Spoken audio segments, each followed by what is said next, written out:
થોડાક દિવસ પહેલા કોડીનાર તાલુકા પંચાયતના કોંગ્રેસના જીતેલા સભ્યો દ્વારા ગંભીર આરોપો કરવામાં આવ્યા દ્વારકા પોલીસ પર ને આ બાબતને લઈને કોંગ્રેસના જીતેલા ઉમેદવારના એડવોકેટ છે આનંદ યાજ્ઞિક તેમણે ગુજરાતના પોલીસ વડા અને આગામી દિવસોમાં ગુજરાત હાઈકોર્ટમાં પણ પીઆઈએલ દાખલ કરવાની વાત કરી છે। આ સમગ્ર મામલાને લઈને હવે નવો વળાંક આવ્યો છે। શું મામલો છે વિગતે વાત કરીએ। વૈષ્ણવજન તો તેને કહીએ જે પીડ પરાઈ જાનાને રે। દર્શક મિત્રો, નવજીવન ન્યૂઝમાં આપનું સ્વાગત છે। હું છું ફૈઝાન। થોડાક દિવસ પહેલા કોંગ્રેસના કોડીનારના તાલુકા પંચાયતના સભ્ય જે જીત મેળવી છે, કોડીનારમાં ખરાખરીનો જંગ જોવા મળી રહ્યો છે ને ત્યાં તાલુકા પંચાયત કોંગ્રેસ બનાવે તેવી સ્થિતિ હતી।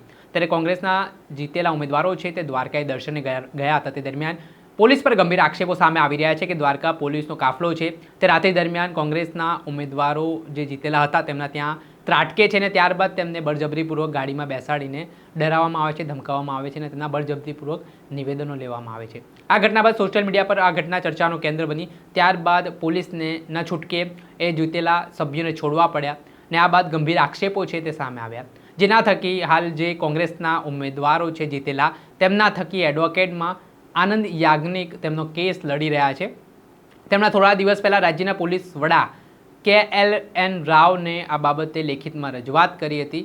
એક ડેલિગેશન છે તે રાજ્યના ડીજીપીને મળવા પણ ગયો હતો ને આગામી જે કોડીનારમાં જ્યારે તાલુકા પંચાયતની મિટિંગ મળવાની છે તેમાં પોલીસ પ્રોટેક્શન આપવામાં આવે તે પ્રકારની મુખ્યત્વે માંગ કરવામાં આવી હતી।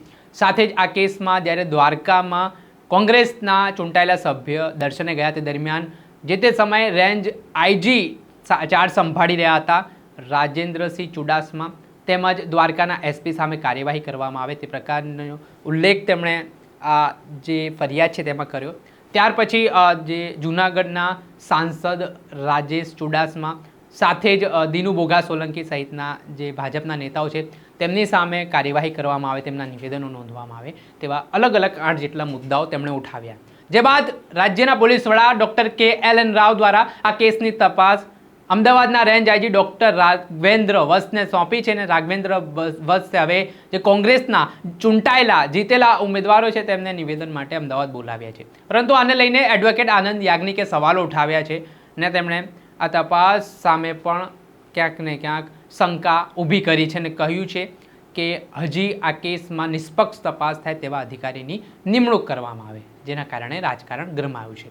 જોવાનું રહ્યું કે હવે આ તપાસમાં શું આગામી દિવસોમાં ખુલે છે।